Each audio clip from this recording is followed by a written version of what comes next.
যোৱাকালি ফেচবুক লাইভত 1 ঘণ্টা মই কৈছোঁ আৰু যদি কিবা ক'ব লাগে মই ফেচবুকৰ জৰিয়তে ক'ম কাৰণ সাংবাদিকসকলৰ আগত কথা ক'লে সিলেক্টেড পৰ্চন এটা কাটি তুলি দিয়ে ফলত দেশত বেয়া পৰিৱেশো সৃষ্টি হ'ব পাৰে সেইকাৰণে এই ঘটনাটোৰ সম্পৰ্কত মই যি ক'ব লাগে ফেচবুকৰ জৰিয়তে ক'ম যাতে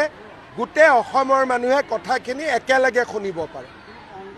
মই একোৱে নকওঁ এই বিষয়ত আপোনালোকক ক'ব লাগিলে আপোনালোকে সোধা প্ৰশ্নখিনি মই বুজি ল'ম উত্তৰখিনি কিন্তু মই ফেচবুকৰ জৰিয়তে দিম যাতে সকলোৱে একে কথা শুনিব পাৰে একে কথা বুজিব পাৰে নহ'লে এটা টিভি এটা কাটিব এটা টিভি এটা কাটিব আৰু পৰিৱেশটো বেয়া হোৱাৰ সম্ভাৱনা থাকে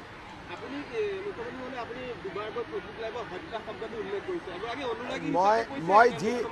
ফেচবুক লাইভত মই যি কৈছোঁ সেইটোৱে আৰু এইটোৰো উত্তৰ যদি কিবা দিব লাগে মই ফেচবুক লাইভতে দিম ঠিক আছে নহয় বিশ্বাস নহয় আপুনি যিটো কাটিব বেলেগ টিভিয়েটো বেলেগ কাটিব দেশৰ জটিল পৰিৱেশত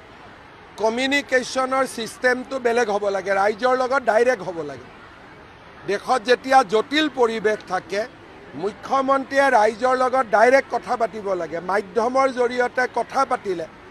এটা শব্দও যদি এআই জৰিয়তে ড্ৰপ কৰি দিয়ে কি হ'ব পাৰে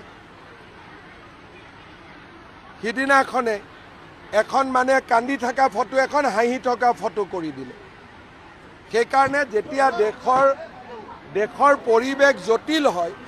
তেতিয়া ৰাইজৰ লগত ডাইৰেক্টলি কথা পাতিলে ৰাইজ সন্তুষ্ট হয়